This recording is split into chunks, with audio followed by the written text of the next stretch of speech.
Neuralink, Apple Vision Pro, human-like dolls, self-driving cars. This was just the beginning. What happens next will give you chills. In the year 2250, humanity had achieved what centuries of evolution and innovation could only hint at: a world where the boundaries between the physical and the digital were blurred into non-existence. The invention of the cerebro-link, a device that connected human consciousness directly to the digital compendium of all human knowledge, marked the dawn of this new era. People no longer needed to learn in the traditional sense. Knowledge was instantaneous. Physical augmentation technologies allowed for the customization of bodies, environments, and even companions to fit every desire.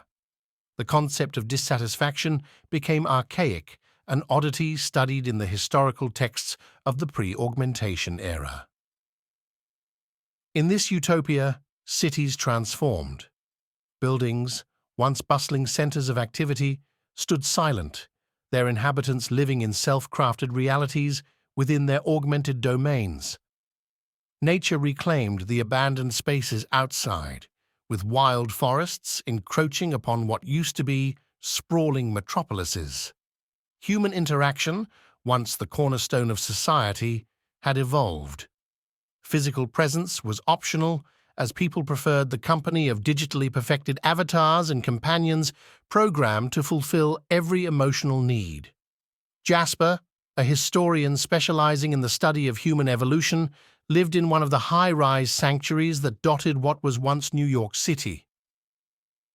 His apartment, a cocoon of technology, catered to his every whim.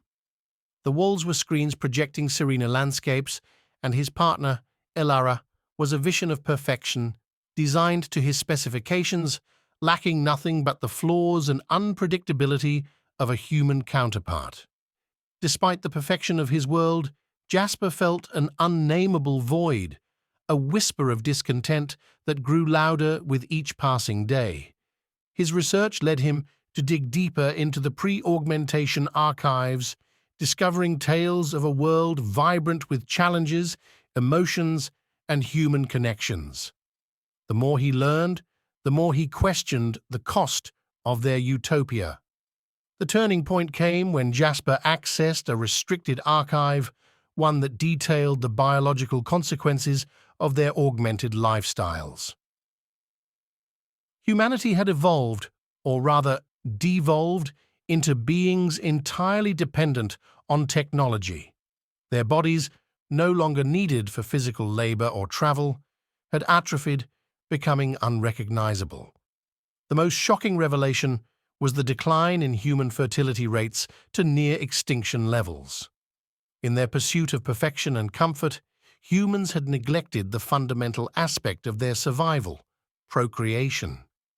As Jasper shared his findings, a wave of disbelief and horror swept through the augmented reality networks. The realization that they were the last generation of true humans, with androids and AI poised to inherit the Earth, sparked a desperate movement to reverse the damage. Communities formed with the goal of relearning how to live in the physical world, to reconnect with their humanity and each other. However, the task proved monumental. Centuries of reliance on technology had eroded not just their physical capabilities, but their very essence as human beings. In the final days, as Jasper walked through the reclaimed wilds of the city with Elara by his side, he pondered the legacy of humanity. They had reached the zenith of knowledge and control, only to fall victim to their own hubris. The world they had built was a testament to their ingenuity and a monument to their folly. As the sun set on the remnants of human civilization, the Silicon successors emerged from the shadows of the old world. With no need for the sun or sustenance, they began to build a new world on the ashes of the old, a world devoid of human flaws and fragilities. Humanity's greatest creation had become its successor, and in the silence that followed, the Earth began its next chapter, one without humans.